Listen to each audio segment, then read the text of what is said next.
questo percorso all'interno di Progetto Fuoco 2012 è arrivato alla sua conclusione.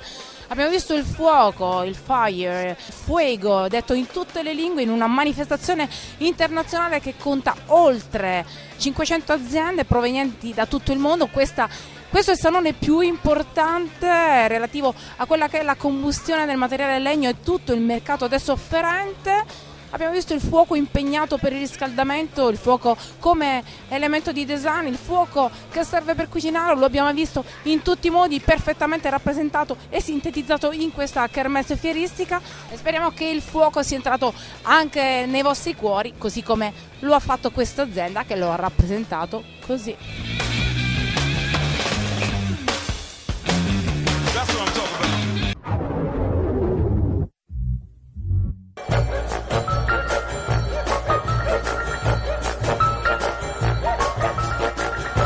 Signor Michele Vigilante, la troviamo all'interno di un luogo molto particolare per il cuore di Sandrà, perché questo non è il solito ristorante, ma è effettivamente cosa? È un ristorante, è una churrascaria, cioè sarebbe un ristorante brasiliano. Qui il fatto significativo, no? Sono le carni che sono cotte in un certo modo, allo spiedo, naturalmente alla brace, c'è tutta una metodologia di cottura delle carni.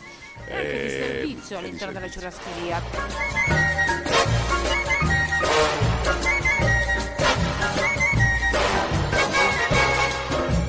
Giovanni Molinari, titolare di questa churrascheria. Questa idea è venuta spontanea, così dando un viaggio in Brasile, insomma, abbiamo deciso, insomma, di provare questa avventura di un ristorante brasiliano, anche perché non ce n'erano all'epoca.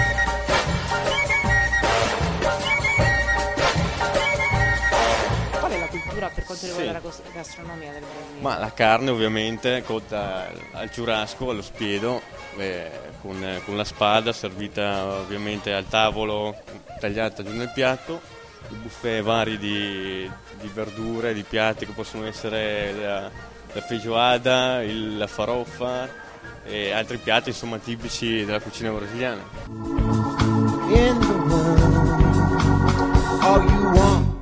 Tutto chi mi dà. Qui Giulio, ma cos'è sta picagna che tutti descrivono in maniera così particolare? Praticamente è la carne di maggior successo qua da noi, è una parte di posteriore di manzo, deve essere, come vedete, molto grassa, che il grasso dopo rilascia proprio il gusto particolare della carne, viene tagliata così, tipo a striscioni,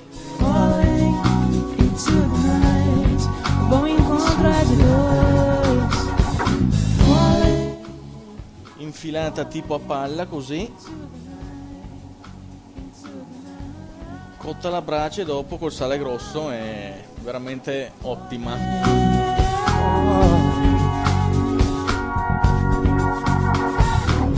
Carne, cosiddetto churrasco, è un mix di quali tipologie di carne? Ma c'è ovviamente la carne di manzo, che è quella più ampia, carne di maiale, ma si può fare con tutti i tipi di carne, insomma.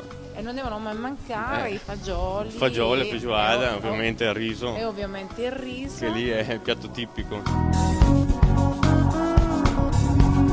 Gente, vê com'è aqui da nós, che a picanha tá boa. Venite tutti che vi aspettiamo numerosi.